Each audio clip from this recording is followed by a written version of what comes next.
Hello mga tropa, may bago na namang pasabog si Xiaomi. Ito na ang Redmi Turbo 4 Pro. At grabe, sulit na sulit sa presyo. Yung display, 6.73-inch AMOLED, 1.5K resolution, 120Hz refresh rate.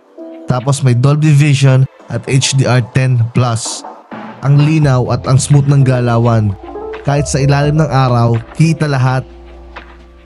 Naray ko ang paborito kong laro na Once Human gamit ang ultra or pinnacle settings, as in todo na. Pero grabe, walang kalaglagang smooth, solid ang performance. Kahit intense na yung game, hindi siya mabilis uminit, kaya okay pa rin siyang hawakan. Ang specs nga pala nito ay meron siyang Snapdragon 8s Gen 4 processor, merong 16GB RAM at 512GB storage, pang malakasang gaming at multitasking. Tapos ito pa, may LED light na nakalibot sa camera module.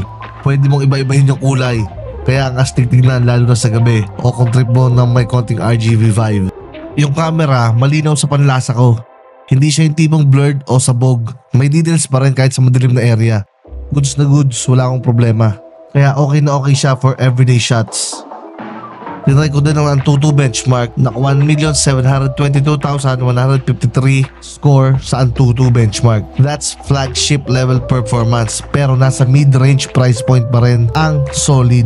Meron nga rin pala itong built-in na 7,550 mAh na battery. Sobrang kunat. Performance check, style check, camera, sound, battery check.